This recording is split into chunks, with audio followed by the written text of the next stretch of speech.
Hello po, good day po sa aking mga viewers, sa mga nag-aabang na gustong makahanap ng malulunan. So may na-discover akong loan apps na makakatulong sa inyo in case na kailangan nyo ng pera.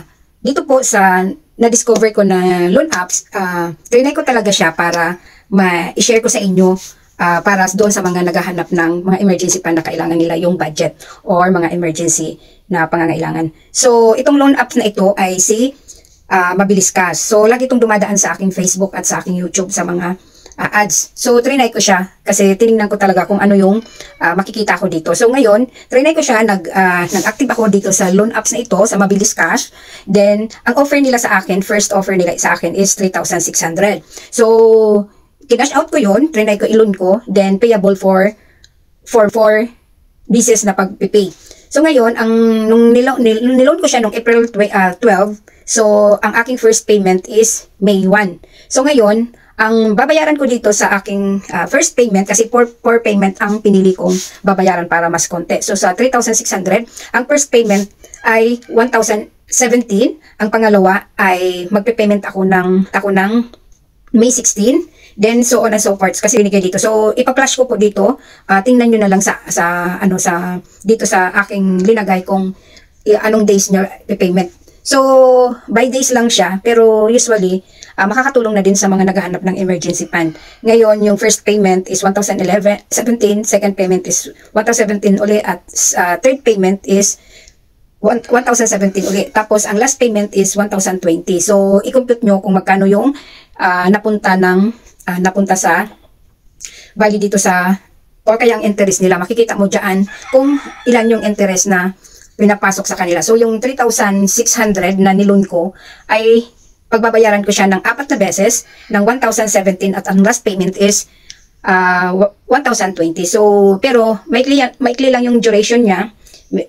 Pagkatapos ng babayaran ko ng ang last due payment ko is in-apply ko siya nung April 12. So, ang first payment ko is May 1.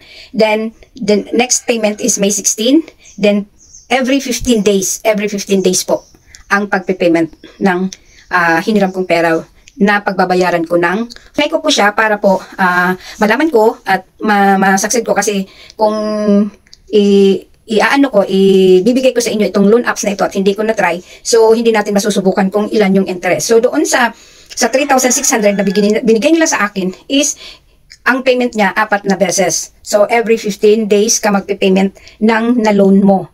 So ngayon, nasa sa inyo po yan kung gusto nyong mag-try dito sa loan apps na ito, sa Mabilis Cash. Madali lang siya, tapos mag-active lang kayo, mag-install lang kayo ng Mabilis Apps Loan.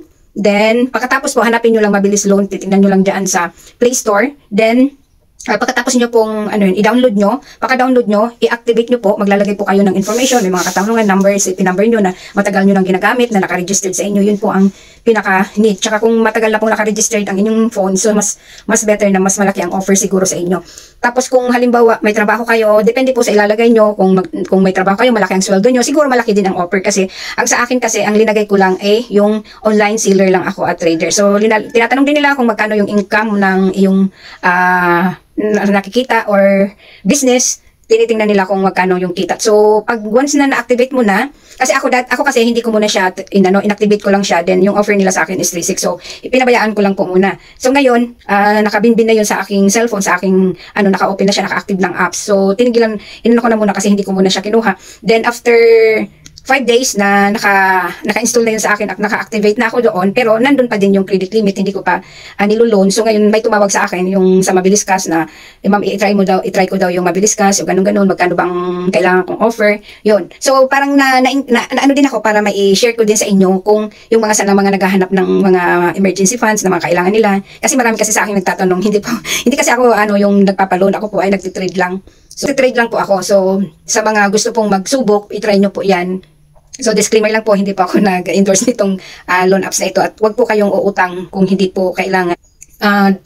I-try nyo po, kasi trinay ko lang para mas maintindihan ko kung malaki ba ang charges or may hidden charges ba. Wala siyang hidden charges na like sa other na trinay ko na mga loan apps noon, na pag once na binigyan ka ng 3,600 na offer, tapos yun ang marireceive mo na lang, nag-limit ka na lang ng 3,000. 200. So yan, pag kung magkano po ang offer na binigay sa inyo, yun din po yung makukuha nyo. So may mga bank dyan, GCash, Maya, na pwede nyo i-transfer yung inyong mga hiniram. So maglalagay kayo ng bank account or kung saan nyo ipapa-send yung pera, ta-transfer nyo yung hiniram nyo. So madali lang po. Sa GCash, ako kasi trinay ko sa GCash. So automatic within 3 minutes lang ay pumasok na yung aking nilon. So yun lang po, itry nyo kung gusto nyo. Kasi trinay ko nga po para ma-share ko sa inyo. Sinubukan ko lang. So ngayon, nung sinubok ko siya, na nakaloan ako ng 3,600. So yung first payment ko is May 1. So trinay ko na pag-payment yung first payment. So wala pang May 1, pinayment ko na siya kahapon.